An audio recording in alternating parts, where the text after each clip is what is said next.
Y una de las cosas preciosas de nuestro libro, la Biblia,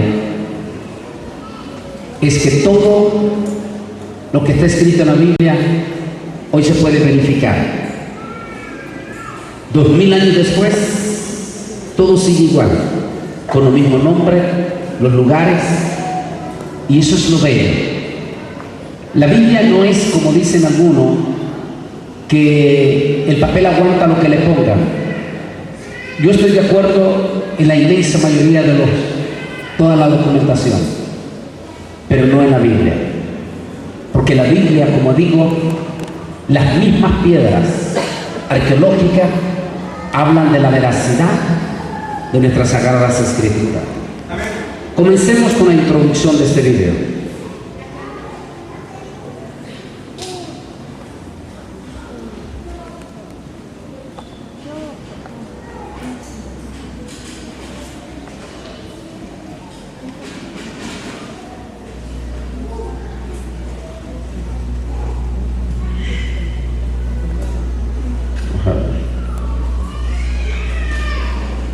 Estamos teniendo un problema de sonido ahí.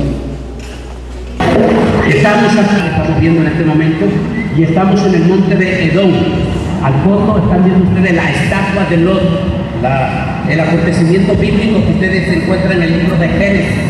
Hemos venido esta mañana desde el hotel aquí en el Mar Muerto, donde nos estamos hospedando, para hacer esta gira, lo que es en el desierto del Negev o el desierto del Ararat. Ararat es uno de los desiertos más muertos del mundo, 7 veces más salado. Esta es una experiencia linda porque estamos viviendo la experiencia en vivo del Antiguo Testamento y nos preparamos para ir más al corazón del desierto, más duro, para ver gran parte de los acontecimientos bíblicos del Antiguo Testamento. Esa es parte de la experiencia que estamos teniendo. Allá quedó Sodoma y Gomorra, donde hoy en día está tapada por las aguas del Mar Muerto, y aquí esta impresionante estatua que nos recuerda el acontecimiento de las Sagradas Escrituras. Aquí estamos. Desde donde los invitamos al próximo viaje para que vengan con nosotros también. Que por lo que todo está hablando del arrebatamiento de la iglesia. Porque él dice, al mencionar estas dos señales, inmediatamente dice que después de esas dos señales estarán dos en el campo. El uno será arrebatado y el otro será dejado. Dos mujeres estarán trabajando en un molino. La una será arrebatada y la otra será dejada. Es decir, inmediatamente después que él habla de este acontecimiento, cuando esos dos acontecimientos se cumplan, el arrebatamiento va a estar a las puertas. Y esos dos acontecimientos que él utiliza se le conoce como el acontecimiento de Sodoma, que es donde nos vamos a concentrar en el tema de hoy.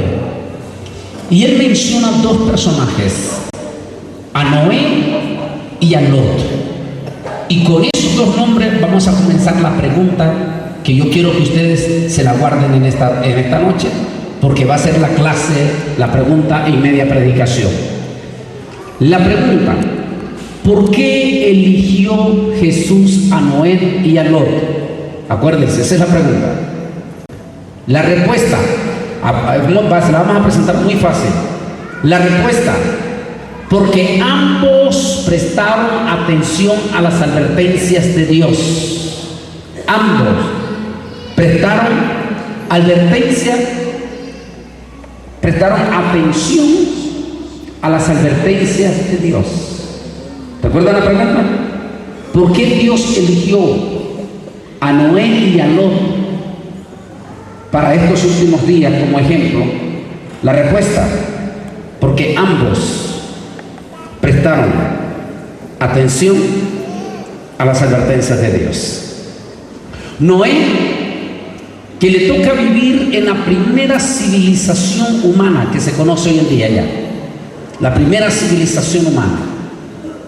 Han pasado aproximadamente 2000 años desde el incidente del Jardín del Edén.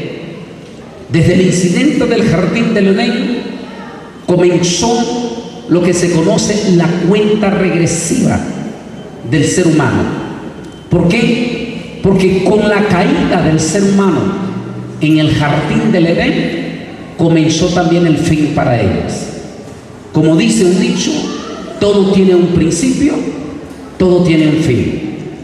Con la caída, si Adán no hubiese pecado, no existía un fin. Pero cuando Adán peca, automáticamente marcó el fin. De hecho, en el momento en que Adán vivió en el jardín del Edén, que todavía no se sabe cuántos años o cuántos centenios de años vivió antes de pecar, porque no hay registro. Lo que sí se sabe es que él estaba viviendo en eternidad. ¿Qué quiere decir eternidad? Que los años no pasaban ni por él ni por Eva. ¿Qué quiere decir? Que ambos estaban siendo padres, estaban teniendo hijos de hijos de hijos, sin que los años pasasen sobre Eva. Eva seguía siendo una mujer de 15 años, a pesar de la cantidad de hijos que ya tenía. Porque si nosotros descubrimos, nos daremos cuenta que cuando Caín sale huyendo, encontró una ciudad completamente ya formada. Esa ciudad, por supuesto que no eran hijos de extraterrestres, por supuesto que son hijos de Adán. Ahora, ¿por qué nuestros evangélicos a veces no entienden ese tema? Primero, por el trasfondo católico, porque la Iglesia católica les enseñó a la mayoría que como que tener hijo es pecado, y que como que el pecado de Adán, la consecuencia fue tener hijo. Es la idea que metió la Iglesia católica, completamente falso. La Biblia dice que cuando Dios creó a Adán y a Eva, varón y hembra los creó, y luego dice que Dios los bendijo. La palabra bendijo que dijo aquí es los unió, lo que hoy nosotros utilizamos la palabra para matrimonio. Es decir, Dios los unió oficialmente en matrimonio. Y luego allí en Génesis capítulo 2, 28 en adelante dice, y luego Dios que los bendijo les dijo, multiplíquense, multiplíquense. O sea, Dios le da a partir de ese momento. Ahora, si Eva, los años no existían sobre ella y sobre Adán, porque estaban en lo que conocemos en un principio de la eternidad. Si ellos estaban en un principio de la eternidad, es decir, no existía la más mínima posibilidad de envejecer. Su matriz estaba perfectamente virgen. No importaba cuántos hijos tuviese Eva, su matriz continuaba siendo virgen pura, completamente, en ese aspecto de que no se dañaba, ni se envejecía. ¿Cuántos años vivió Adán y Eva antes de pecar? Nadie los puede saber hoy en día. Solamente hay conjeturas de la antropología. ¿Qué es la antropología? Es la parte científica de la teología. La teología tiene dos ramas científicas. La antropología, que es la que estudia el principio de todas las cosas y de las civilizaciones, y la otra parte científica de la teología es la escatología, que es la que se especializa en los acontecimientos finales. Son las dos ramas científicas, por eso se consideran ambas carreras como carreras científicas, la escatología y la antropología. Ahora, Jesús, entonces, si la antropología dice que no sabe más o menos cuánto vivió, solo hace cierta conjetura, en que creen, sospechan que Noé y Eva vivieron antes de pecar no menos de 500 años de lo que hoy conocemos nosotros, no menos de 500 años. Ahora, si Adán y Eva antes de pecar vivieron aproximadamente, y eso lo hacen ellos debido a un análisis que hace, por ejemplo, dice que Adán le puso nombre a todas las especies de animales que hoy en día conocemos, más de 450,000 especies. Dicen los expertos que todo ese proceso de darle nombre a los animales y de todo eso, y una serie de cosas que se investigan, hacen cálculo que Noé Adán y Eva vivieron no menos de 500 años antes de pecar. Antes de pecar. Ahora yo les pregunto a ustedes, ¿cuántos hijos se puede tener en 500 años cuando la mujer es completamente fértil, pero al mismo tiempo no envejece? Y los hijos y las hijas de ella también siguen teniendo hijos sin envejecer y se siguen multiplicando. ¿Cuántos hijos creen que se puede tener en 500 años si llegara a vivir un matrimonio 500 años sin envejecer? ¿Cuántos hijos? ¿Cuántos nietos? ¿Cuántos bisnietos? ¿Cuántos tataranietos? Lo suficiente como para tener un pueblo ya. ¿Por qué? Porque cuando Caín salió huyendo, se encontró con todo un pueblo debidamente ya civilizado. ¿Quiénes eran esos? Descendientes de Adán. Ahora, tanto Adán y Eva como los hijos de Adán y Eva, para ellos no conocían la muerte. Sí, no existían los años, no pasaban por encima de ellos. Mira qué bendición. No tenían que andar comprando la crema, todas esas cremas y todos esos inventos que hacen hoy en día, porque no lo necesitaban. Pero cuando Adán y Eva desobedecieron a Dios y pecaron, entonces la muerte llegó a ellos. ¿Qué quiere decir? Empezaron a envejecer. A partir de ese momento, dice Génesis capítulo 3, cuando lanza la maldición a la serpiente y las consecuencias del pecado, le dice el Señor en Génesis a Eva: ahora parirás a tus hijos con dolor. La palabra que está utilizando con dolor es: y ahora cada vez que tengas un hijo vas a morir, vas a empezar a morir, porque ese hijo te va a empezar a quitar fuerza. O sea, ahora los hijos te van a desgastar. Eso es lo que le digo. Antes tenía chorro de hijos y no se desgastaba. Ahora, por cada hijo que tengas te vas a desgastar. Las consecuencias del pecado. Bueno, de ahí es donde se cuenta la civilización ya que hoy conocemos, a partir de la caída del hombre. Va a pasar 2000 años de esa civilización caída. Al cabo de 2000 años ya se registra la primera civilización conocida. Noé está viviendo, es parte de esa civilización que se conoce como la civilización que estaba ubicada en un lugar que hoy en día se conoce como Turquistán. En ese lugar de Turquistán, más o menos donde dicen los antropólogos que es donde estuvo esa civilización. Hoy en día Turquistán está en el extremo norte de lo que se conoce como Irak y Turquía. En ese lugar estuvo ubicada la civilización de Noé. En esa civilización de esa época de Noé, específicamente leyendo bien el libro, los capítulos 6, 7 y 8 al 9, encontrará que dice que en esa ocasión la tierra todavía no había sido dividida. ¿Qué quiere decir? Que en ese entonces los océanos, no existían los mares, sino que solo existían los océanos. No había mares, solo océanos. Eso quiere decir entonces que el mar más cerca de donde vivía Noé, no mar porque no existía. Eso quiere decir que el Golfo Pérsico, que es el que queda más cerca hoy en día de Turquistán, el Golfo Pérsico no existía porque toda la tierra no había sido dividida.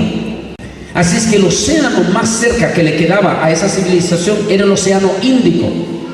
Quedaba más o menos a una distancia de 1000 kilómetros de ese lugar. Tomen en cuenta ustedes, sobre todo los jóvenes que son estudiantes y todo, entienden esto mejor. Tomen en cuenta todo esto los jóvenes, que en aquel entonces la vida era muy lenta, y también los adultos que están aquí, la vida era muy lenta, porque la vida era en burros y en camello, porque ni siquiera se había descubierto el caballo. El caballo, recuerden que se viene a descubrir mucho más adelante después. Así es que la vida, por eso le conoce como la edad de piedra, la vida en ese entonces era de burros y de camello. Eso quiere decir que el radio de conocimiento de la gente, según los expertos en antropología, era máximo 140, 160 kilómetros a la redonda. ¿Qué quiere decir? Que para la gente de ese entonces, la civilización de ese entonces, el mundo era 160 kilómetros. Es decir, después de 160 kilómetros, ellos pensaban que ya no existían humanos.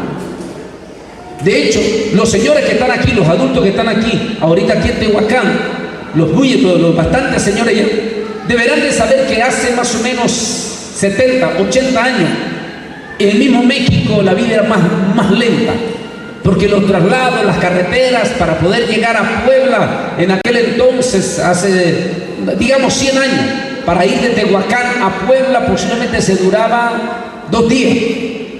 Uno para llegar, otro para hacer compra y el otro para regresar eran 3 días. Y si iban al Distrito Federal eran 5 días, porque hace 100 años, un poquito más de 100 años, para ir al Distrito Federal de aquí tenían que ir en carretas, con bueyes, con caballos o con burros. Así es que mucha gente nativos de Tehuacán en aquel entonces posiblemente ni siquiera sabía que existía México, la capital. Muchos de los que vivían en una sierra, posiblemente su radio de conocimiento era solamente 200 kilómetros a la redonda. Ahora imagínense 5000 años atrás, en la época de Noé. Entonces, en el mar dijimos que quedaba a qué distancia, aproximadamente a 1000 kilómetros, el océano. Así es que ellos, muchísimo de esa gente, ni siquiera conocían la palabra océano, mucho menos la palabra mar. O sea, no conocían. De momento esa generación se corrompió, se pervertió. No vamos a hablar exactamente de eso, se corrompió. La corrupción de esa generación llegó a los extremos delante de Dios, que Dios decidió poner punto final a esa generación. El pecado, la depravación, la violencia, la idolatría que llegó a sobrepasar todo entendimiento. Uno de los pecados más abominables delante de Dios es la idolatría. Dios no soporta la idolatría. Y la idolatría no tiene color de religión. Porque para nosotros es muy fácil solamente acusar a los católicos de idólatras. Pero un doctor en antropología de la Universidad de Harvard, en un estudio que hizo en el 2010, descubrió que los evangélicos son más idólatras que los católicos. Descubrió que los evangélicos en los últimos años se han vuelto idólatras conociendo la verdad, porque idolatran a hombres de carne y hueso, han hecho a esos líderes religiosos ídolos completos, a los cuales les han donado sus billeteras, sus relojes, sus anillos, sus carros y hasta las propiedades de su casa.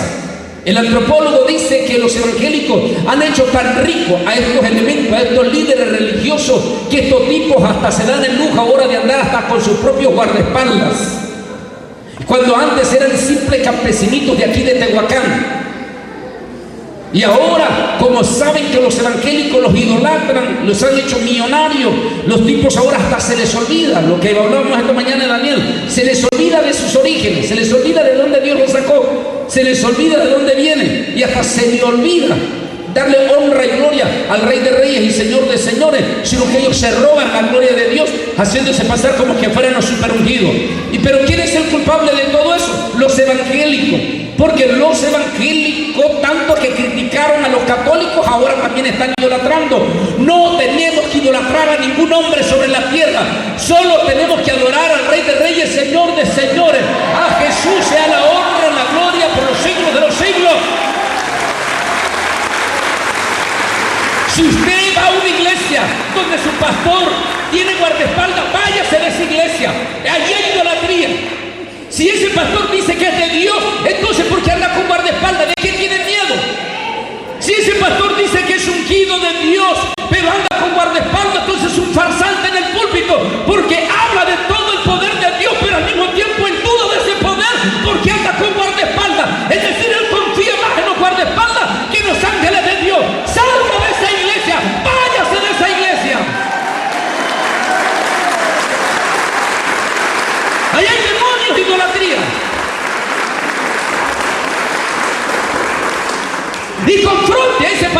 también. Y dígale, pastor, si tú hablas del poder de Dios, ¿por qué andas con guardaespaldas? Ah, es que me amenazan, entonces no confías en Dios.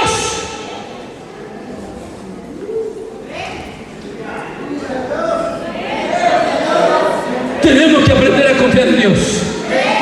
Tenemos que aprender a depender de Dios. La idolatría es mala delante de Dios. Y dice que cuando los hijos de Dios, eso es lo que dice Génesis, y viendo los hijos de Dios que las hijas de los hombres, y tomaron, y entraron y empezaron a idolatrar a los tefilines. La palabra tefilín quiere decir gigante, pero no necesariamente de altura, de tamaño, sino que gigantes en personas de grandes hazañas. Y dice que los hijos de Dios empezaron a adorar, a idolatrar a estos hombres de grandes hazañas, a estos gigantes. Y cuando cayeron en ese espíritu de idolatría, Dios dijo: no contenderá mi espíritu con el hombre. Él es carne, yo soy espíritu. Y Dios decide eliminar a aquella generación. Ese espíritu de idolatría lo estamos viviendo hoy en día. La idolatría no solamente está en lo más profundo dentro de la iglesia católica, aún nuestros propios evangélicos están batallando con idolatría. Y la idolatría trasciende las religiones. En el deporte hay una idolatría tremendo. Tal vez la idolatría, el demonio más grande ahorita, idolatría en el deporte, es el fútbol. Hay mexicanos, familias mexicanos, que prefieren quedarse sin comida con tal de ir al estadio. Hay multitudes de evangélicos que prefieren cancelar el culto de su iglesia con tal de ver a la selección de México. Sudamérica, Europa, la idolatría del fútbol es impresionante, sobre todas las cosas.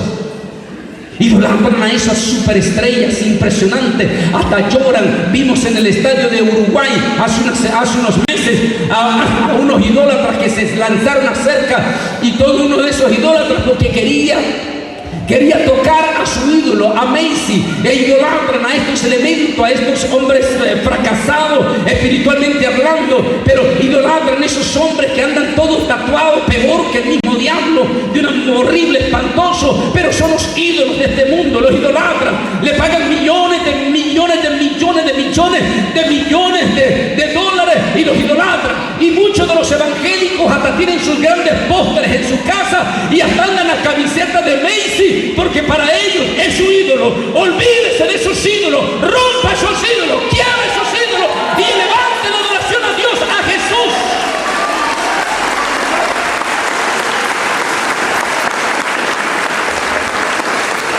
¿Es que acaso estoy condenando el fútbol? No, no lo estoy condenando, no estoy diciendo que es malo. Lo que estoy diciendo es la idolatría. Todo lo que sustituye a Dios. No estoy condenando el fútbol. Lo que estoy condenando es la idolatría. Aquellos que toman el primer lugar de Dios. Si hay un partido de fútbol y es la hora de mi culto en mi iglesia, yo no voy a dejar a mi iglesia por ver el partido de fútbol. Al fin y al cabo, ellos no están jugando de gratis, ellos están jugando pagados, porque tengo yo que sacrificar.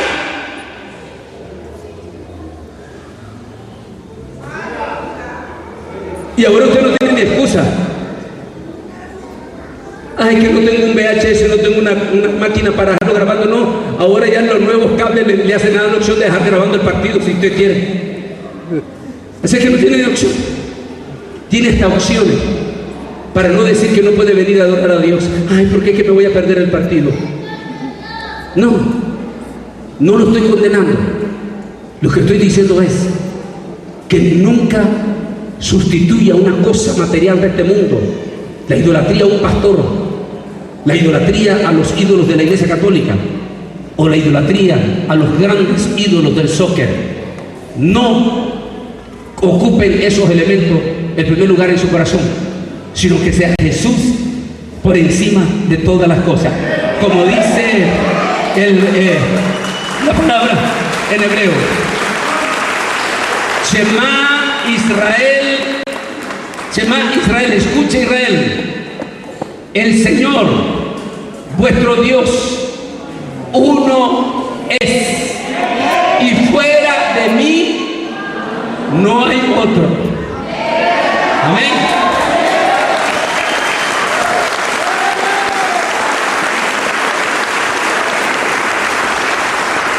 Cuando el pueblo, la generación de Noé cayó en pecado, en la idolatría, y los hijos de Dios cayeron en ese mismo pecado que están cometiendo algunas iglesias en Tehuacán.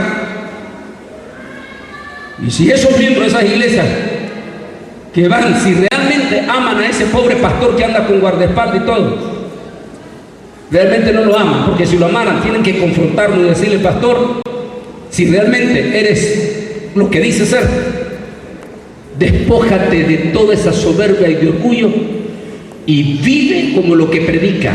Confía que nuestro protector es el Altísimo Dios Todopoderoso. ¿Amén?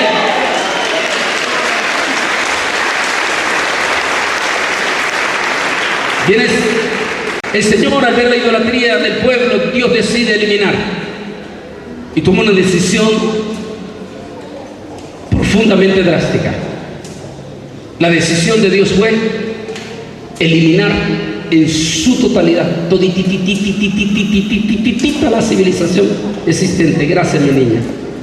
Toda la civilización existente. Y eso incluía toditititititito los animalitos.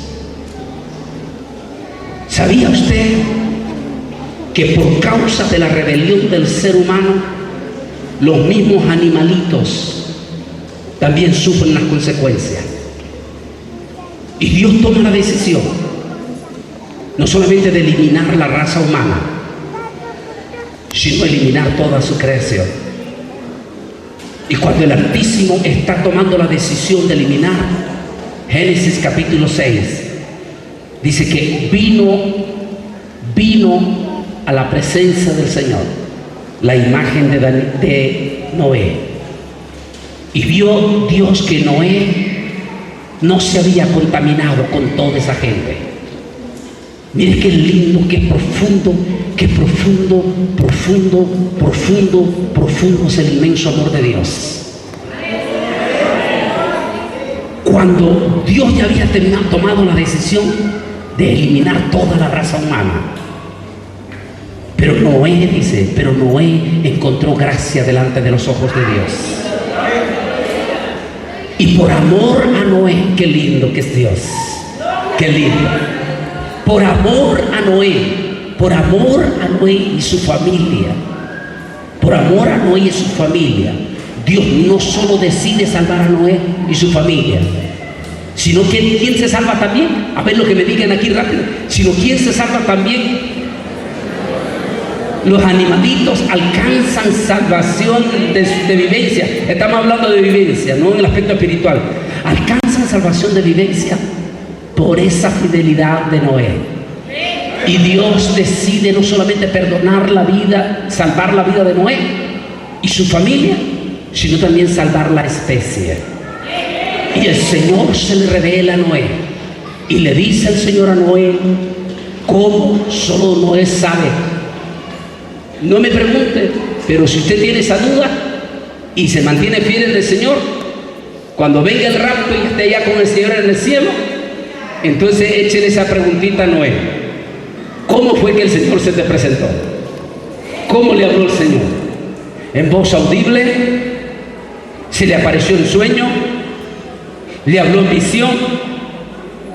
Como quiera, Dios se le presentó a Noé y le dijo: Noé, he visto tu corazón y he visto tu angustia y he visto que no participas en toda esta depravación, aún de los hijos de Dios, los hijos míos que se han depravado y se han vuelto idólatras. Con todo y eso tú te has guardado, Noé. Por eso he decidido salvarte a ti y tu familia. Ahora, Noé, construirás un arca, la cual yo te lo mostraré. Qué lindo. Por eso para mí Noé es el primer arquitecto en la historia, porque para construir un impresionante arca, no barca, un arca, que según las dimensiones que se dan en los originales, de longitud era de 700 metros, es decir, 7 cuadras de largo, por la altura de un edificio de 14 pisos. Eso se necesita un arquitecto y a la vez un físico, un ingeniero en física. Así es que para mí, el primer ingeniero en física y el primer arquitecto se llamó Noé. ¿Y cuál fue la universidad de Noé? Directamente Dios.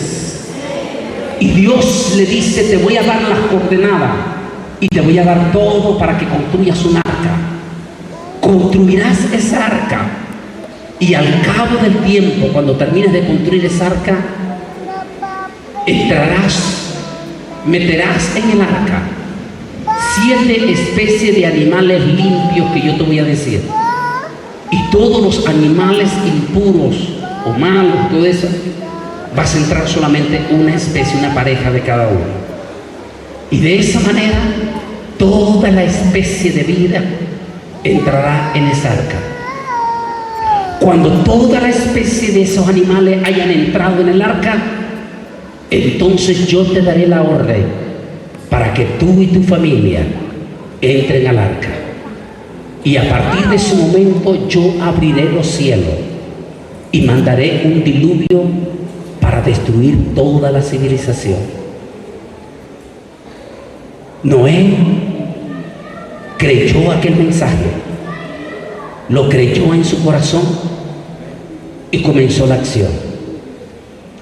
Noé pudo haberse desmotivado en el camino, sobre todo como es el ser humano, que el ser humano somos pero campeones mundiales en siempre poner la duda. Y posiblemente más de alguno le comenzaba a decir a Noé: ¿y cómo sabes si fue Dios quien te habló y no es que comiste demasiados frijoles anoche? Y Noé, ¿y cómo estás hablando tú de un diluvio si ni sabemos qué significa lluvia? Porque nunca llovía, dice la historia. ¿Cómo estás hablando tú de un diluvio? ¿Cuál diluvio si ni siquiera sabemos que hay lluvia? Noé, por favor, ponte la pena en la cabeza, estás loco. Así que podías de haberlo desmotivado. Noé, ¿cómo estás hablando tú un arca que flote si ni siquiera tenemos un lago aquí? Porque en aquel entonces dice que salía un vapor y el vapor regaba todo aquel lugar y le daba vida. Tal vez de los de Tehuacán entienden un poquito mejor, porque aquí en Tehuacán casi no llueve, pero como quiera el monte está verdecito siempre, que se mantiene con el rocío. Entonces viene y cualquiera lo podía haber desmotivado, pero Noé creyó en los juicios de Dios. Lo creyó porque sabía que Dios no es hombre para que mienta, ni hijo de hombre para que se arrepienta, y él creyó en la voz, en la palabra, en la autoridad de Dios. Por eso a Noé se le llama el padre de la justicia. Debió haber sido impresionante el gran día. Ese día no cabe duda que una inmensa cantidad de vecinos se reunieron alrededor de Noé. No cabe duda que se reunieron. Y todos se reunieron como para ver un espectáculo de circo. Y todos, me imagino, que se carcajeaban. Y como es típico del ser humano inconverso, es blasfemo, comenzaron a blasfemar, posiblemente a burlarse de Noé. Y Noé siguió esperando. A veces yo digo que los animalitos son más inteligentes que los seres humanos. Al menos los animales tienen el sexto sentido. ¿Y sabían ustedes que los animalitos pueden detectar cuando va a temblar? ¿Sabían ustedes? ¿Sabían ustedes que cuando viene un terremoto, 30 minutos antes que el terremoto llegue, las gallinas, los gallos comienzan a cantar, las gallinas comienzan a cacaraquear, las vaquitas, las vacas comienzan a reagruparse en el corral, los perros comienzan a meterse asustados con la colita entre las patas, y 30 minutos después viene el terremoto? ¿Cómo es que los animalitos tienen esa capacidad de percibir cuando se aproxima algo? Y los seres humanos, que nos sentimos tan inteligentes, somos incapaces de detectar el juicio de Dios. Aquí Posiblemente todos se burlaban y no podían ver la enorme cantidad de animalitos que habían bajado voluntariamente de la naturaleza. Bajaron ellos y voluntariamente los animalitos empezaron a subir al arca de Noé. El solo ver a todos los animales viniendo de la selva, al león, al oso, al leopardo, al rinoceronte, al elefante, a las serpientes más mortíferas, venir voluntariamente y subirse, era para que los humanos allí dijeran: santo Dios, aquí tiene que haber algo extraño. Pero la soberbia del ser humano no le permite. Y me imagino que la multitud estaba burlándose. Llegó el momento histórico cuando todos los animales entraron y se acomodaron en el arca. Cuando todos los animalitos se acomodaron, Dios le dio la orden a Noé y le dice: Noé, entra en el arca. Y en ese momento Noé entra en el arca. En el pasaje que nosotros tenemos en la Biblia dice que la puerta se cerró. La puerta se cierra. Cuando la puerta se cierra, la multitud, que hasta en ese momento se estaban riendo y burlando, empezaron a ver que el cielo empezó a ponerse encapotado, totalmente encapotado, oscuro. No sé si algunas veces ustedes han visto tormentas aquí en Tehuacán, que de momento se pone oscuro, oscuro, oscuro, oscuro, oscuro, que le da miedo, hasta a los niños les da miedo, y hasta a los perritos. Y de momento empezó a oscurecerse. Yo me imagino que cuando la gente empezó a ver eso, el cielo completamente negro, empezaron a creer. Pero había un problema. La puerta del arca se había cerrado. Pero ¿usted cree que una multitud enardecida, desesperada y asustada lo puede detener una simple puertecita de madera de un arca? No. Entonces, ¿qué pasó allí? Cuando estudié eso, el original dice que el ángel de Jehová, es por primera vez, interviene el misterioso ángel de Jehová. En la mañana, como no tenemos imágenes porque es demasiado claro, si hay culto programado en la mañana. A ver, ¿quiénes son los que el pastor siempre lo tengo perdido por ahí atrás? ¿Hay culto programado en la mañana? ¿A qué hora? Igual que ahora, a las 10. A las 10 yo quiero tocar el tema profundo de quién es Jesús. Porque muchísimos de ustedes son evangélicos, pero todavía no saben quién es Jesús. Y allí aparece el misterioso ángel de Jehová. Y dice que el ángel de Jehová, en el original, no en la Biblia que tenemos en español, sino en el original, dice que el ángel de Jehová selló la puerta. La palabra sellar que utiliza es como que puso una pared invisible, de tal manera que la multitud, cuando quería acercarse a la barca, pegaba contra una pared, porque la puerta se cerró. Cuando Dios cierra, nadie puede abrir. Dios le dio 120 años de tolerancia en las palabras de los juicios. Al cabo de 120 años, Dios no toleró más. Y la puerta se cerró. Y ya comenzó el juicio. Aquí abajo miramos posiblemente la multitud queriendo, suplicando cómo salvarse en el arca. Y finalmente toda la población pereció. Al cabo, Dios salvó a la generación de Noé. Y ahora vamos a entrar por qué Dios escoge a Lot, el otro hombre que escoge. Porque ambos, dijimos, prestaron atención a las advertencias. Lot también le tocó vivir en una ciudad pervertida y corrompida. ¿Por qué Dios menciona a Lot? Porque Lot, al igual que Noé, también creyó a la advertencia de Dios y ejecutó las órdenes de Dios. Vamos a entrar en el tema entonces. Este tema, indiscutiblemente, el tema de Sodoma, no cabe duda que tiene que ver con la homosexualidad o la depravación sexual de los últimos días. La depravación sexual es la segunda señal que tiene que ver con el juicio y con la inminente venida de Cristo Jesús. La palabra de Dios es clarísima al hablar sobre esto. La primera vez que el Nuevo Testamento utiliza la palabra sodomita se encuentra en 1 de Timoteo capítulo 1 versículo 10. La palabra arseconoites, que aparece en 1 de Corintios 6, 9, que significa los que se echan con varones, viene de la palabra arsen, que significa varón, y coito, que significa cama o lecho, denotando asimismo la relación carnal, o sea, los que practican la homosexualidad. ¿Dónde va a convertirse en la señal de los últimos días? La historia va a comenzar en el libro de Génesis capítulo 9, una historia que vale la pena que usted la anote y la estudie bien en su casa. Allí comienza la historia. Ha pasado un año después del diluvio.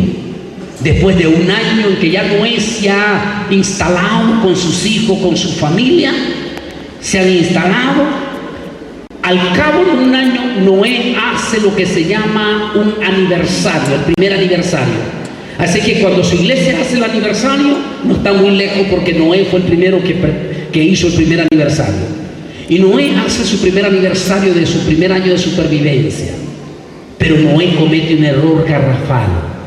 Noé decide fermentar el fruto de la vid y se emborracha. Y se emborracha a tal manera que pierde toda decencia. La borrachera es algo abominable delante de Dios. No existe una sola persona de los que están aquí, de los adultos, que no tengan secuelas de un padre, de una madre, de un tío, de un abuelo alcohólico. Es la maldición y la peor desgracia de la humanidad, el alcoholismo o la borrachera. La borrachera desde el principio trae historia catastrófica. Es por eso que jamás nunca el Espíritu Santo puede imitar esa cosa tan abominable. Porque el Espíritu Santo es santo, 3 veces santo. Por eso lo que escuchamos con el señor Carlos Luna y todo esto del famoso espíritu de borrachera es sin lugar a duda la más grande blasfemia que están utilizando con el Espíritu Santo. Porque el Espíritu Santo jamás nunca va a ir a tomar algo tan abominable como es la borrachera, sabiendo que en México hay miles de niños durmiendo en las calles por culpa de un padre y de una madre alcohólica.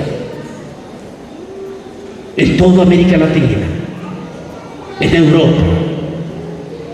¿Cómo cree usted que el Espíritu Santo va a ir a tomar lo más abominable, lo más horrible, la peor desgracia y la peor maldición del mundo? Porque el Espíritu Santo quiere verlos a ustedes también borrachos como los mundanos.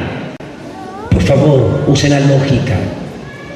No es cierto que el día de Pentecostés, como dice en este blasfemo del señor Carlos Luna, que él dice que el día de Pentecostés la gente recibió el espíritu borrachera. No dice eso la Biblia. Por favor, vuelvan a leer el libro de los Hechos, capítulo 2. La Biblia dice que cuando los inconversos se burlaron, cuando estaban llenos del Espíritu Santo, los inconversos comenzaron a decir: estos lo que están es borrachos. Dice, porque los oían hablar en otros idiomas. Y el apóstol San Pedro, puesto de pie, dijo: varones, hermanos y galileos que están aquí presentes, son las 9 de la mañana. ¿Qué quiere decir 9 de la mañana? Cuando todas las cantinas están cerradas. Son las 9 de la mañana. Nosotros no estamos borrachos como vosotros suponéis. Es decir, el apóstol San Pedro en el libro de los Hechos es clarísimo a rechazar cualquier vínculo con el espíritu borrachera. Tengan mucho cuidado con estas iglesias que están practicando los encuentros, que es una mezcla de vudú y es una mezcla de la santería de Cuba, y que luego aparecen recibiendo espíritu de borrachera. No dudo que reciben espíritu de borrachera, pero no procede del Espíritu Santo. Y no hay Biblia para respaldarlo. El testimonio de la mamá de Samuel no dice que estaba borracha. Cuando Elí le dijo, dirige tu alcohol, ella se paró frente al sacerdote Elí y lo reprendió y le dijo, tu sierva no está borracha como vosotros suponéis, sino que derramado mi corazón delante de la presencia del Señor. Rechazó automáticamente cualquier vínculo con la borrachera. ¿Por qué la borrachera no puede ser una manifestación del Espíritu Santo? Porque la borrachera, hablen con cualquiera de nuestros expertos, psicólogos, doctores que tenemos aquí, hable con ellos y se va a dar cuenta que la borrachera dice que denigra a la persona, lo corrompe en su mente, lo idiotiza, a tal manera que la persona que se alcoholiza pierde toda decencia de sí mismo. Prueba de ello, Noé. Dice que Noé se emborrachó. Sí, gracias, hermano. Allá tenemos una ya, gracias. Dice que Noé se emborrachó. Y en su borrachera perdió decencia y quedó desnudo. Y aquí es donde viene el pecado abominable. Déjeme leer esto. En Génesis 9:22 se narra que estando borracho Noé, Cam, padre de Canaán, vio la desnudez de su padre. Cuando Noé supo lo que había hecho su hijo más joven, lanzó una maldición. La palabra vio la desnudez, siguiendo la idea de Levítico 18, donde se prohíbe descubrir la desnudez de ciertos parientes, sugieren algún acto indecoroso más allá de la simple vista. Este pasaje se relaciona con la tradicional acusación de desviaciones y perversiones sexuales, las que se hacen a los pueblos cananeos descendientes de Can. Miren qué interesante. Todos los que estamos aquí, la mayoría, en algún momento en nuestra vida, los adultos, estoy hablando de los adultos, en algún momento en su vida accidentalmente usted vio alguna de las desnudez de sus parientes, accidentalmente. Entonces realmente ese no fue el pecado que cometió Can. ¿Cuál fue el pecado de Can? Cuando empezamos a hacer la investigación, ¿qué fue el pecado? Como no encontramos ninguna explicación de ningún expositor cristiano, ninguno, ni bautista, ni pentecostales, de ninguna editorial, fue cuando tuve que acudir a profesores amigos de la Universidad Hebrea de Jerusalén y rabinos. Y ellos en el original, en el hebreo, me ayudaron a explicar qué fue exactamente el pecado de Can y el incidente que allí se narra. Por eso le dije, apúntenlo y lean el incidente que ahí se narra. En el incidente se da a entender que cuando Noé quedó desnudo, Can no solamente vio la desnudez de su padre, sino que tuvo mente depravada. Eso se llama depravación sexual. Y según el pasaje que se lee, y sobre todo en hebreo que está más enriquecido, lo que hizo Can fue no solamente depravó su mente, sino que trató de manosear a su padre y intentó en una forma pervertida. No hay cosa más abominable delante de Dios que es la perversión, depravación sexual, porque es considerado como el mismo pecado de homosexualismo o lesbianismo. Yo tuve que quitar el respaldo a un elemento, a un supuesto evangelista conocido por ustedes, que se hace pasar por sana doctrina, precisamente no por problemas de fornicación o problemas de adulterio, sino por problemas de perversión sexual. Son dos cosas diferentes. Depravación sexual, porque cuando yo vi el video que le sacaron a él, donde están sus propias palabras, las palabras tan obscenas y tan sucias que utiliza, es solamente de un depravado sexual.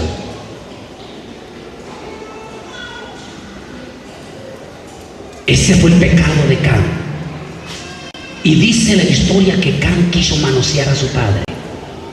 Y cuando iba con la intención de manosear a su padre, apareció el hermanito menor de ellos llamado Seth. Seth, que más tarde viene a ser el padre de la nación judía. La historia, si la narra bien, por eso le dije que le estudie en su casa, va a encontrar en la acción que está, el verbo, la acción que está, es que Seth sale adelante y se le pone de frente a Can, se le pone de frente, y lo que da a entender es que Seth lo empuja en una forma violenta, empuja a su hermano con la palabra: ¿qué estás haciendo, pervertido? Y lo empuja hacia atrás. Mientras lo empuja, lo que da a entender es que hubo un forcejeo entre él y Can, su hermano menor contra su hermano mayor pervertido, y mientras forcejeaba, dice que Seth, el otro hermano, agarró las vestiduras de su padre y caminando hacia atrás cubrió la desnudez de su padre, y de esa manera evitaron el incidente vergonzoso. Al despertar Noé de su borrachera, Noé se dio cuenta del incidente vergonzoso, y también Noé toma acción.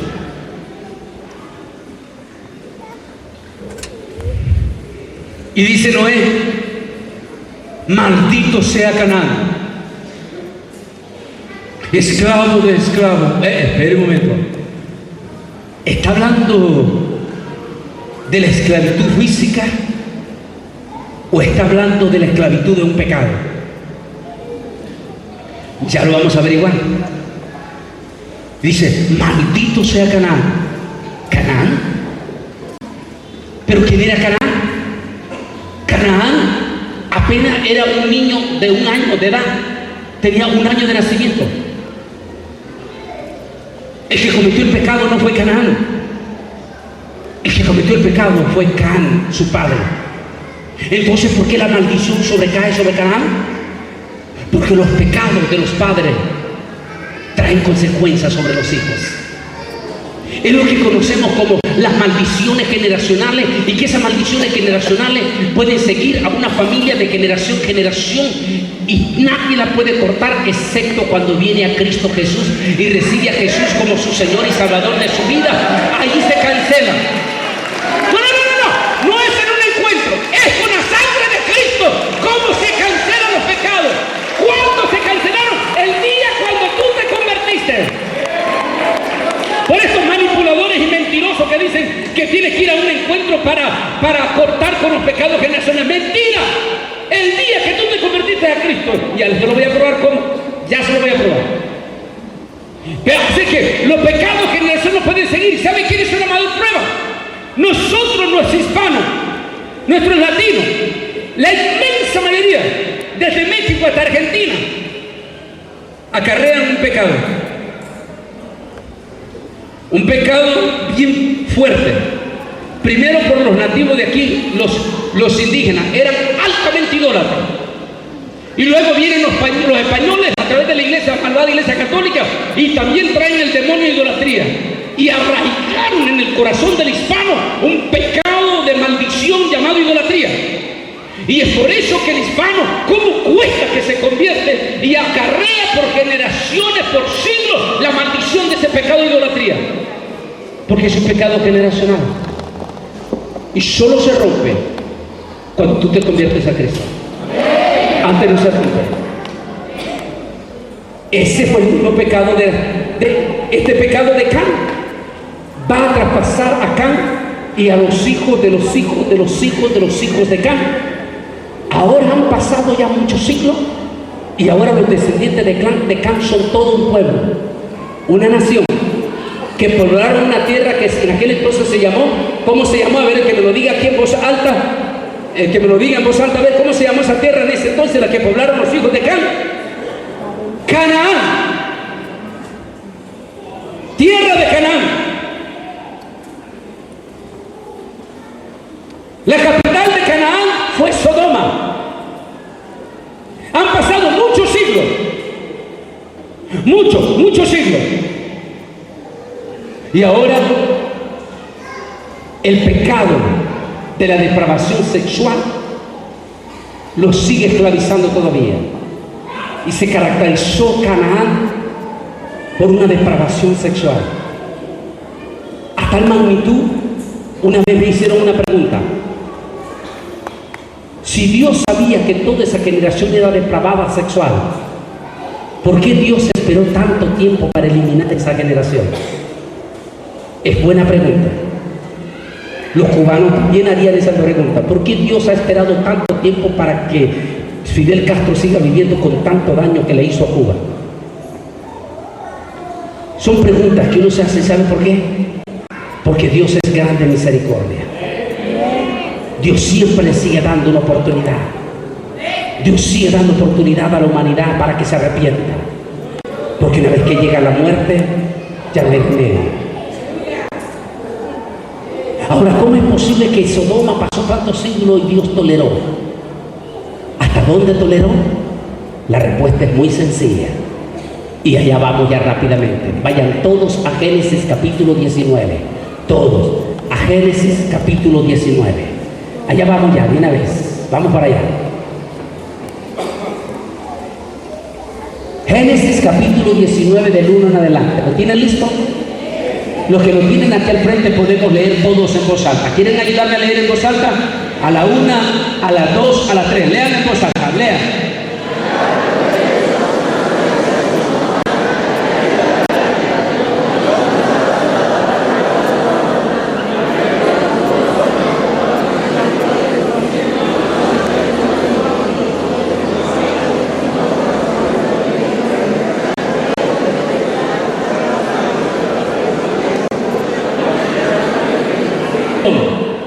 Nótese, todo el pueblo. La traducción que tenemos en español, lastimosamente mala, porque sí, lastimosamente en las últimas décadas la sociedad bíblica ha metido mucho la pata, y esa traducción no es la correcta, porque no es la que está en el original.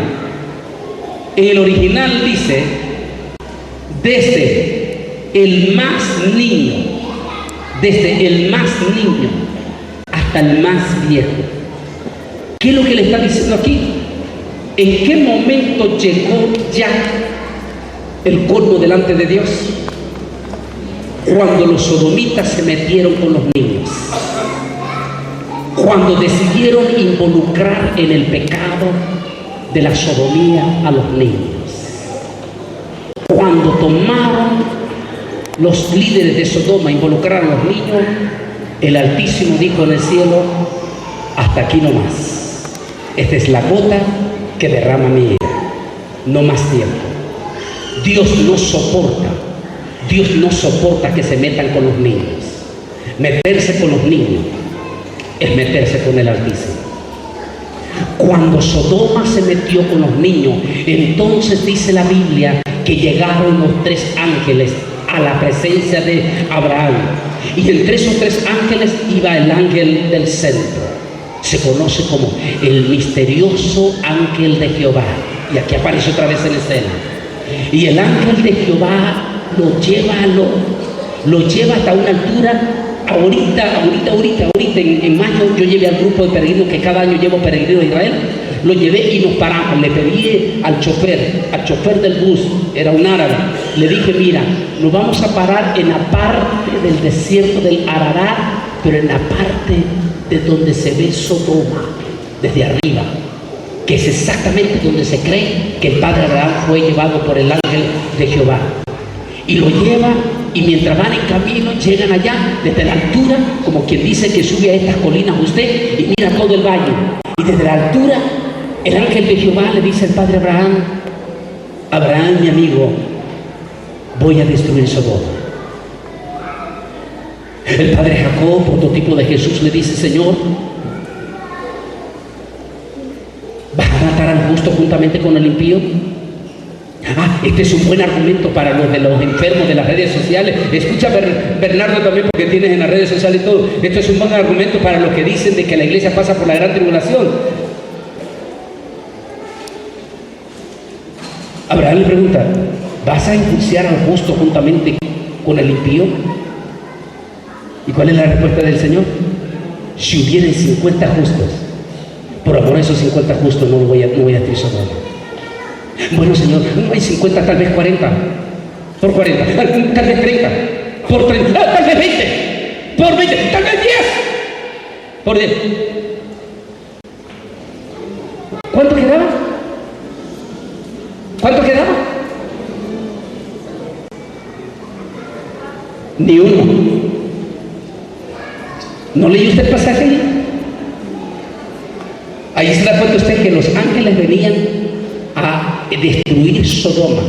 Inclusive la casa de Lot no estaba en los planes de Dios. O sea que la misma casa de Lot iba a ser destruida esa noche. No había ni un justo. Qué tremendo. O sea, en el arrebatamiento de la iglesia, por eso es que la iglesia no pasa por la gran tribulación, porque la gran tribulación es el juicio de Dios sobre los impíos, y Dios no castigará al justo juntamente con el impío. Igual antes de mandar el diluvio, ¿a quién mandó a sacar antes del diluvio?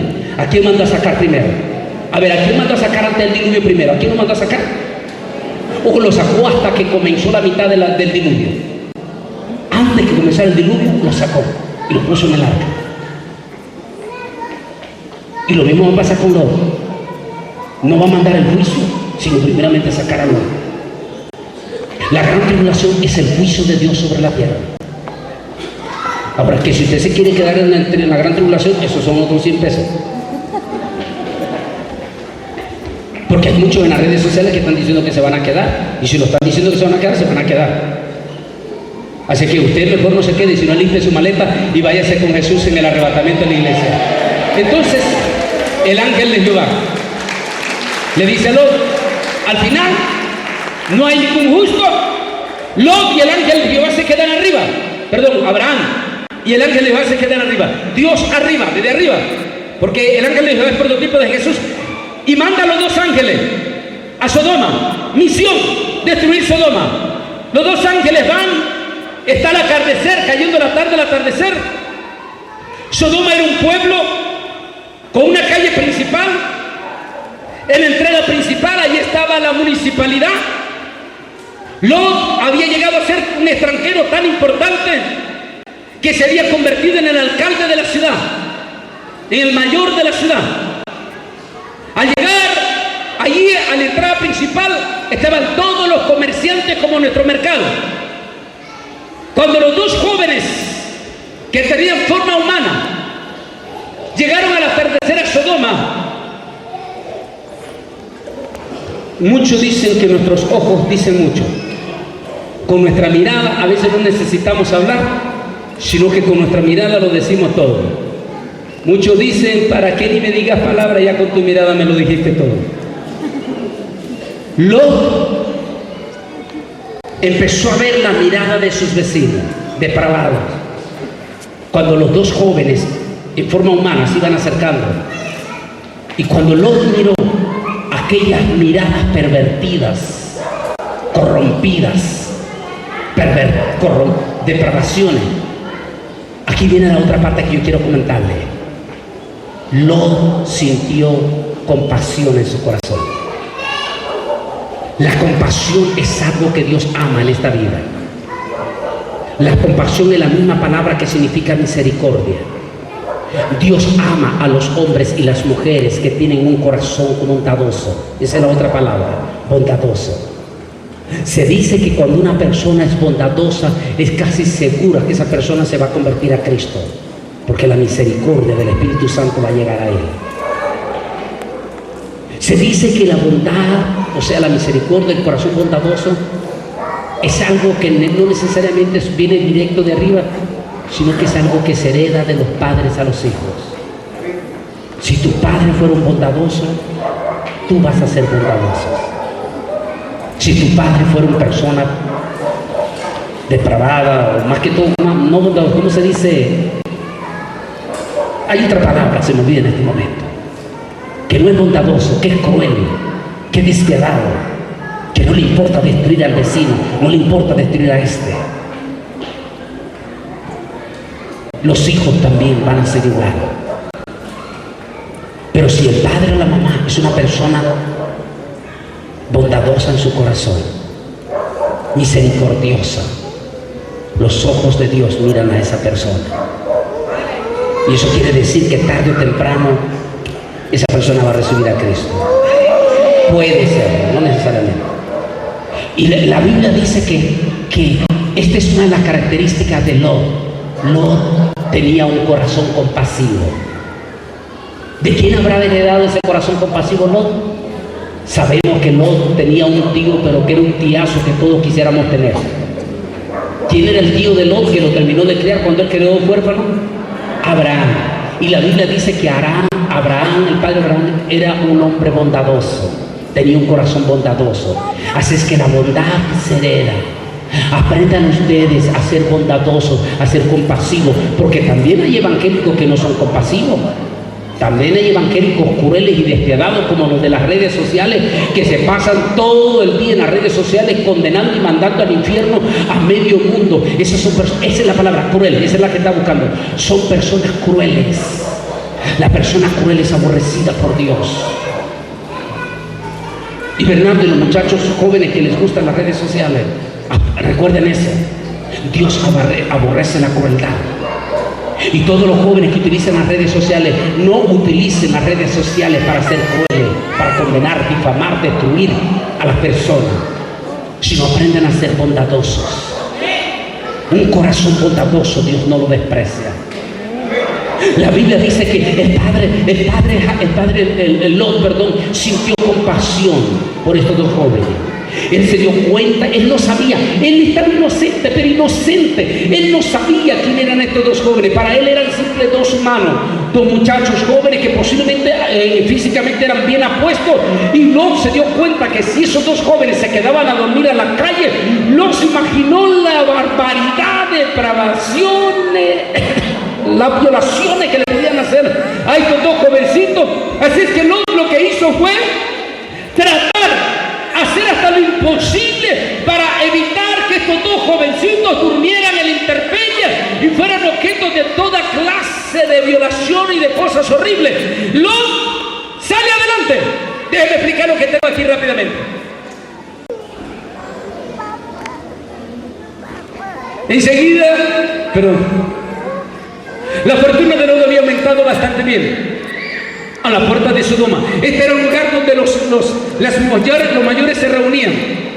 Lot había llegado a estar tan enredado en la vida de la ciudad que se convirtió en el alcalde principal. Al inclinarse al suelo es un acto que generalmente se utiliza para adorar a Dios. Lo que Lot hizo al inclinarse ante ellos, él no sabía que eran ángeles. Él lo que estaba haciendo era, si él era el alcalde, mandando un mensaje a los depravados, diciendo: si yo, el alcalde, estoy dando respeto a estos hombres, más vale que no se metan con ellos. Es lo primero que hace Lot, poner su autoridad para proteger a estos dos jóvenes. Ese fue su acto de adoración que hace. Y no describe la actitud reverente hacia los invitados especiales, no describe Lot. Los ángeles tenían apariencia de hombre y Lot los saludó como tales. Mis señores, es un saludo de respeto por ser visitantes especiales. Hospedéis. La generosa oferta de hospitalidad de Lot puede haber sido motivada por la amabilidad a ellos, desencadenada por un sentimiento de peligro en la ciudad que podrían correr en mano si ellos se quedaban afuera. Así que Lot interviene. Lot habla, él sabe que son los ángeles. Lot le dice a los ángeles: por favor, delante de todos los depravados sexuales que ya estaban haciendo sus cálculos, él le dice: Lot, por favor, no se queden a dormir en la calle. Los ángeles le responden: no. Perdón, disculpen. ¿Se acuerda que estos días le he estado recomendando este estudio? ¿Se acuerda que se lo he estado recomendando?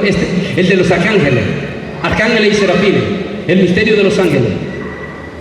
Y se acuerda que le estaba diciendo que los ángeles no obedecen órdenes de nosotros y no van a cambiar sus órdenes si no las reciben de arriba. Los ángeles tienen una orden. ¿Se acuerda que lo leímos ahorita? Lot le dijo: quédense en mi casa. Los ángeles dijeron: no, en la calle nos quedaremos a dormir, porque esa es la orden que ellos habían recibido.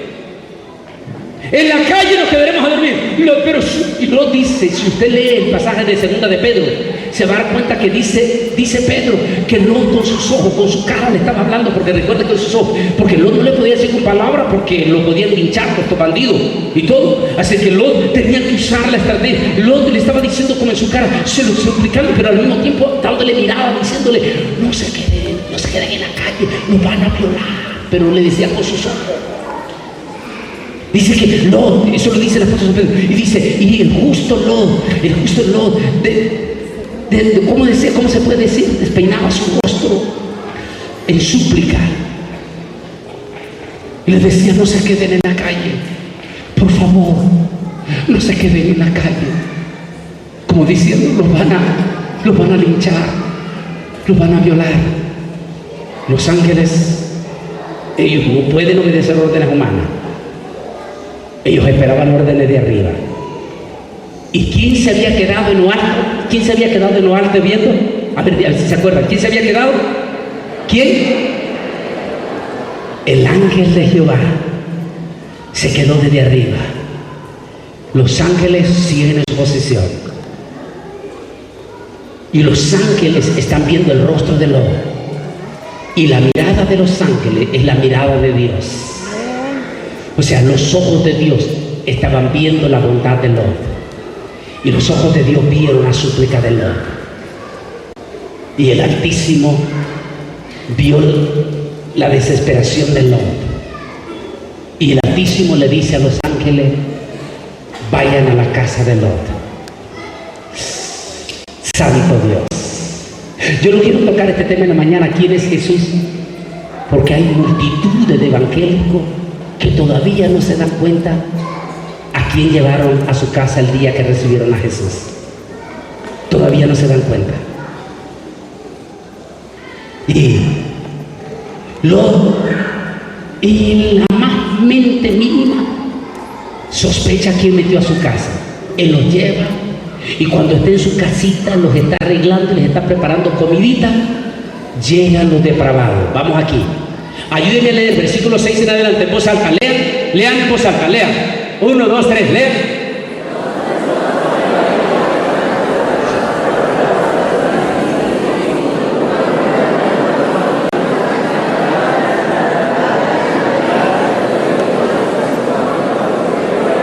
En 2015, el presidente Barack Obama, con la Corte Suprema de Justicia de Estados Unidos, legalizaron el matrimonio de hombres con hombres y mujeres con mujeres, con todos los derechos. ¿Qué quiere decir? Que ahora los homosexuales en Estados Unidos pueden adoptar hijos y darles el apellido del supuesto matrimonio de ellos. ¿Por qué tuvo repercusiones de matrimonio en Estados Unidos? Porque es la primer potencia del mundo. Al ser la primer potencia del mundo, prácticamente usted se convierte en ley universal. Desde el año pasado para acá ya estamos en el filo ya. Estamos en el juicio de Dios. ¿Y dónde viene lo más crudo en este momento? Porque el pasado mes de septiembre, a finales de agosto, nuestro presidente Barack Obama pasó una nueva ley. Y aquí creemos que esto es ya el colmo ya. A partir de agosto pasado, última semana de agosto, septiembre, todos los niños de Estados Unidos están obligados a recibir educación sobre el homosexualismo en las escuelas, y las escuelas están obligadas a que si un niño se siente mujercita, puede ir al baño de las mujeres, y si una niña se siente varoncito, puede ir al baño de los varones.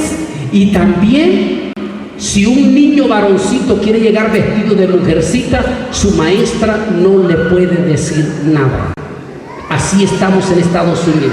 ¿Cuándo dijimos que Dios decidió intervenir en Sodoma? ¿En qué momento fue? A ver si se acuerdan. ¿En qué momento fue cuando Dios decidió intervenir en Sodoma? ¿Cuándo qué? Cuando se metieron con los niños. ¿En qué momento está pasando? Mire cómo está el mundo. Mire lo que está pasando en todo el mundo en estos momentos. E inclusive México. Porque ustedes también ya están en camino en eso. Se están metiendo con los niños.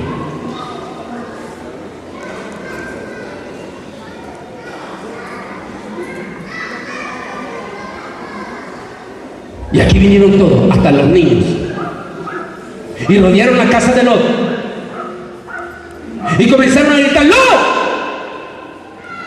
¡Saca a esos dos muchachos que queremos conocerlo de forma de depravación! Lot comete el gran error, creyendo en sus fuerzas humanas. Sale de su casa ante una multitud empedernida, una multitud poseída por los demonios. No sale, por favor, señores, por favor, no hagáis daño a tales cosas. Mira que son mis invitados, tengo dos hijas aquí, hagan lo que ustedes quieran. Y la multitud se enfurece. ¿Quién eres tú? ¿Acaso no eres un extranjero entre nosotros? Ahora te haremos más daño a ti que a él. Y se lanzó aquella multitud poseída por los mismos demonios, y cayeron sobre el cuerpo de Lot. Lo iban a linchar. ¿Saben ustedes lo que significa linchar? Los guatemaltecos saben esto. Lo iban a linchar, lo iban a despedazar, le iban a arrancar sus piernas, sus brazos, lo iban a linchar. Y en ese momento Lot se va a dar cuenta del milagro. Vamos a leer. Prepárense a leer. Sigan leyendo hasta yo le diga que se paren. A ver, a la 1, 2, 3, sigan leyendo. A ver.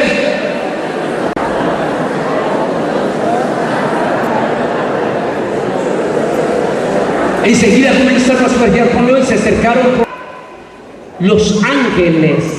En ese momento los dos visitantes muestran su verdadera identidad. Y dice que los ángeles extendieron sus manos. Literalmente, eso es lo que dice el original. Para los jóvenes, que lo entiendan mejor, los Cuatro Fantásticos. ¿Han visto la película Los Cuatro Fantásticos? El que tiende las manos, así. Ese literalmente así es. Y se extendieron la mano, es decir, la mano se largó como 10, 15 metros, la mano de ellos. Así, y agarraron a Lot del cuello y lo metieron. Y luego dice que sellaron la puerta. Porque recuerde que una casita de barro con puerta de madera, ¿usted cree que iba a detener a una multitud endemoniada? No. Entonces, ¿qué pusieron los ángeles? Lo mismo que Lot. ¿Qué es lo que pusieron en la puerta del arca? ¿Qué pusieron los ángeles? Una pared invisible. Así es que los ángeles pusieron, sellaron invisiblemente, de manera que cuando querían entrar pegaban contra la puerta. Y luego vino juicio. ¿Qué juicio? Ceguera.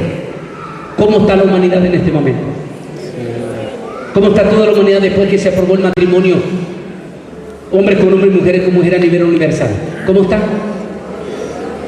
Hasta nuestros niños los tienen ciegos, porque hasta nuestros niños los están involucrando ahora en el espíritu. Desde el más grande hasta el más chico los castigó con ceguera. Los únicos que no están ciegos en este momento de ustedes son los niños de ustedes. ¿Y saben por qué? Porque están protegidos por la sangre del Cordero de Dios, y por eso ellos están protegidos.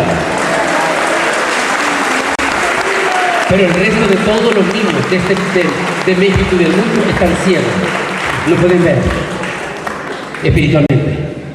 Fueron castigados con toda la ceguera. Y cuando yo me imagino la sorpresa de Lot, oh Dios mío, yo me imagino la sorpresa de Lot cuando los ángeles lo meten en ese momento. Y en ese momento Lot, yo me imagino la cara de sorpresa, se queda viendo a los dos visitantes y les dice: ustedes no son humanos comunes y corrientes. Y los ángeles le dicen: somos ángeles de Dios. Y en ese momento Lot cae de rodillas, me imagino, en ese momento: oh Dios mío, lindo, ¿qué he hecho, Señor? Y en ese momento los ángeles entran en acción y le dicen: Lot. Y vamos aquí rápidamente al siguiente pasaje. Lot, y dice el versículo 12. Después dijeron los jueces a Lot: ¿tienes aquí alguno más? Saca de este lugar a tu yerno, hijos, hijas y todo lo que tienes en la ciudad. ¿Sabían ustedes que cuando ustedes se convierten al Señor, todititititititititita su familia ya entra en el plan de Dios? ¿Sabían eso ustedes? Toda su familia entra en el plan de Dios. Espérense un momento. A que entren en el plan de Dios, a que su familia sea salva, esos son otros 100 pesos. El plan de la salvación ya entró en la familia, pero ahora quedará en manos de su familia si acepta o no acepta. Y se va a dar cuenta que cuando los ángeles le dicen algo, se va a dar cuenta que los ángeles involucran toditititita a la familia de Lot, inclusive a sus yernos. Y se van a dar cuenta cómo en cuestión de horas los ángeles van a cambiar de opinión. En el primer llamado, los yernos están en el plan de Dios. En el segundo llamado, los yernos ya están fuera del plan de Dios. Vamos a ver aquí rápidamente, vamos a verlo. Versículo 13. Lean en voz alta, versículo 13. Porque vamos a destruir este lugar por cuanto el clamor contra la gente de esta ciudad ha subido de punto delante de Jehová. Por tanto, Jehová nos ha enviado a destruirla. Y entonces salió Lot y habló a sus yernos, los que habían de tomar a sus hijas, y les dijo: levantaos y salid de este lugar, porque Jehová va a destruir esta ciudad. Nuestro hispano tiene la horrible, pésima y desgracia costumbre de ser burlesco, de ser burlador. Cuando usted se convierte a Cristo, se burlan de usted, incluyendo su propia familia. Y eso es peligrosísimo delante de Dios, porque cuando alguien se está burlando, los ojos de Dios lo están viendo. ¿Cuál es la reacción cuando usted llega al trabajo? ¡Ahí viene el aleluya! Y mira, ¿y eso qué es, hermanito? Y se burla. Cuando alguien se burla, dígale: ten cuidado, no te burles, mijo. Dígaselo serio, no te burles, mijo. Porque por haberse burlado, los yernos de Lot estaban ya en el plan. Ellos ya estaban en el plan de la salvación, ya estaban adentro. Pero por haberse burlado, los ojos de Dios, porque los ángeles eran los ojos de Dios. Cuando Lot insistió, ¿sabe qué es lo que me apasiona de este mensaje? La desesperación de Lot por ganar a su familia. Lot tenía pasión por su familia. Yo les digo esta noche a ustedes, por favor, hermano, sientan pasión, pero sientan pasión por ganar a su familia. Eso es lo que yo admiro de Lot. El corazón precioso de Lot, porque su familia se salvara. Lot sintió compasión por su familia. Sus yernos se burlaban, y al burlarse a sus yernos, quedaron fuera del plan de Dios. Aquí vamos ya, la última parte. Leamos el versículo 15 en voz alta. ¿Qué dice? Leanlo todo en voz alta. Y al rayar el alma, los ángeles daban prisa a Lot diciendo: levántate, toma a tu mujer y a tus 2 hijas que están aquí, para que no perezcan. ¿Quiénes están fuera ya del llamamiento? Los yernos. En cuestión de hora, los ángeles cambiaron de opinión. Si tu familia no se convierte, están a punto de perderse. Porque en el momento que sucede el arrebatamiento, se queda. Y no existe la más mínima posibilidad de que tu familia después se pueda salvar después del rapto. No existe la más mínima posibilidad. En especial porque la plenitud del Espíritu Santo ya no va a estar sobre la tierra. La plenitud no va a estar sobre la tierra. Finalmente, al rayar el alba, aquí vemos esta imagen. Los ángeles, Lot, su esposa, sus hijas y su esposa atrás. En esto quiero cerrar ya. Enero del 2010. Tengo una experiencia no me podía dormir, como en sueño. La razón que no me pude dormir después de las 10, de la 1 de la mañana, es porque tuve un sueño. En el sueño, el Señor me decía esta palabra: ya no estés hablando tanto de los apóstoles, ellos ya no van a cambiar. Habla a mi remanente. Porque muchos de mi remanente piensan que se van a ir, pero se van a quedar. Les va a pasar lo de la mujer de Lot. Y es cuando yo me despierto, no puedo dormir, y es cuando comienzo el estudio y comienzo a investigar. Porque nadie predica sobre el papel de la mujer de Lot. Nadie predica. Y es cuando comienzo a hacer investigación de la mujer de Lot. ¿A quién representa la mujer de Lot? Me doy cuenta que la mujer de Lot estuvo presente con Lot en todo momento. En todo momento. Y rechazo cualquier mensaje que he escuchado, mensajes calumniadores contra la mujer de Lot, porque fueron calumniadores. Porque la mujer de Lot estuvo con Lot en todo momento. Si usted ha venido leyendo, estuvo con Lot en todo momento. ¿Cómo es que la mujer de Lot se queda en última hora? ¿A quién representa? ¿Por qué Dios permite esta experiencia? Porque hay un mensaje. La Biblia todo es mensaje. Todo es una enseñanza. El mensaje que el Señor me da aquí es: la mujer de Lot representa a las iglesias de sana doctrina. Que aunque son iglesias de sana doctrina, son parte del remanente, pero se van a quedar. ¿Y por qué se van a quedar? Ahora la pregunta para todos: ¿por qué Dios escogió a Noé y a Lot como ejemplo para estos días? La respuesta, corran, díganlo en voz alta. ¿Por qué Dios escogió a Noé y a Lot como ejemplo de estos días? La respuesta, ¿por qué? Porque ambos pusieron atención a las advertencias de Dios. Hay multitud de iglesias de sana doctrina, incluyendo en Tehuacán, que tienen años, pero años que no hacen un mensaje de advertencia en su iglesia. No hay advertencia, y al no haber advertencia están a punto de quedarse, aunque sean iglesias de sana doctrina. Por eso quería que trajeran a su pastor esta noche. Pastor y pastores que están aquí, yo sé, si ustedes son de sana doctrina, aún siendo de sana doctrina, se pueden quedar, no por apóstata, sino porque no están poniendo atención a ¿qué? A las advertencias de Dios. Tenemos huracanes que rompen todos los récords, como este huracán que está dando vuelta todavía. Este huracán dejó 10 muertos en Estados Unidos, 850 muertos en Haití. Apenas tocó tierra el día de hoy, está dando vuelta y se va a volver a meter al mar y se va a volver a convertir en un huracán y va a volver a dar vuelta. Esperamos que no. Estamos viendo cosas terribles en todo el mundo,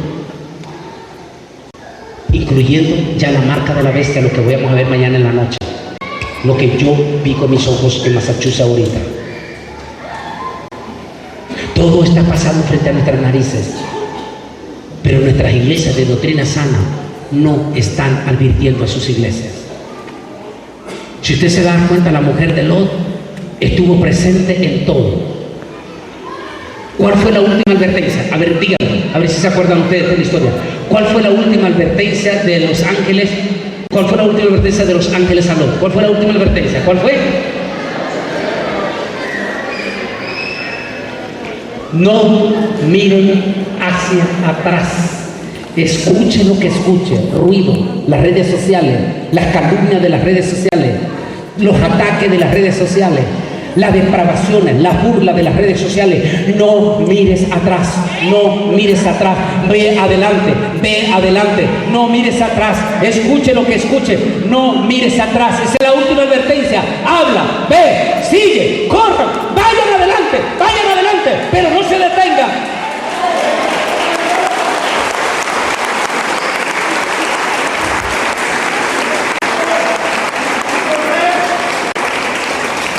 Ella lo hizo todo. Ella lo hizo todo. Pero en la última parte, falló. Estamos a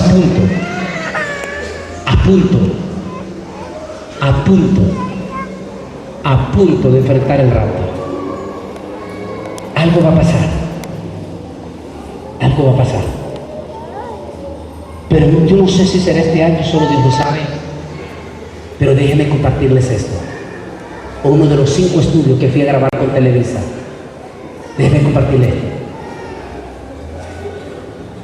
Esta semana, el martes,